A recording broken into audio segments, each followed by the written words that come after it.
Hi అండి, ఎలా ఉన్నారు? నేనైతే చాలా చాలా బాగున్నాను. మీరు ఎలా ఉన్నారు? కామెంట్ చేయండి. సొంతగా నా చేత్తో పెట్టిన చెట్టు అండి, పువ్వు పూసింది. చాలా సంతోషం అనిపించింది. నేను పెట్టాను కదా, చూసారా? పువ్వు వస్తే చాలా సంతోషం. మన చేతులతో మనం కోసుకుంటే ఇంకా ఆనందం అన్నట్టు. మొక్క పెట్టి నీళ్ళు పోసి పువ్వు అయితే పూసింది.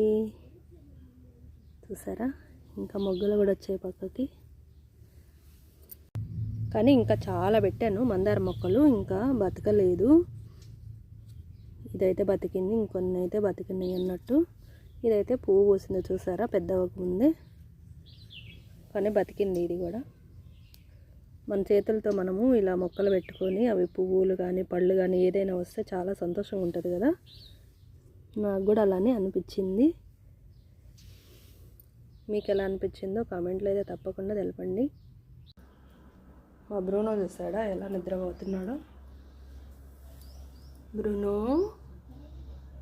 చిన్ని బ్రూనో, బ్రూనో బ్రూనో ఏం చేస్తున్నావమ్మా? నిద్రపోతున్నాడు. ఫుల్ డీప్ స్లీప్ అనమాట. అన్నం తిన్నాడు. చేపలు ఫ్రై చేస్తున్నాను, 2 తీసుకున్నాను. ఎలా చేద్దామో చూద్దాం రండి. చేపలకి ఘాట్లు పెట్టుకుందాము. ఇలా ఘాట్లు పెట్టుకోవడం వల్ల మసాలా బాగా పడుతుంది అన్నట్టు. బాగా పట్టించాలి మసాలా. ఇలా పెట్టుకుంటే సరిపోతుంది.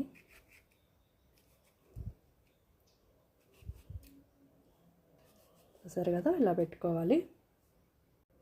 అల్లం వెల్లుల్లి పేస్ట్, కొంచెం అంత సాల్ట్, కొంచెం పసుపు, 1/2 టీ స్పూన్ కారం, ఫిష్ మసాలా,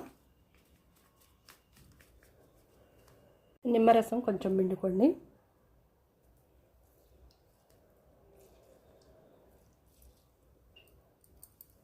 ఒక స్పూన్ కార్న్ఫ్లోర్ కూడా వేసాను. 1 స్పూన్ బియ్యపిండి, కొంచెం ఆయిల్. బియ్యపిండి వేయడం వల్ల మీకు ముక్క కరకరలాడుతూ వస్తుంది అన్నట్టు, అందుకోసం బియ్యపిండి వేసాను. ఇవన్నీ బాగా కలిసేటట్టు కలుపుకోవాలి.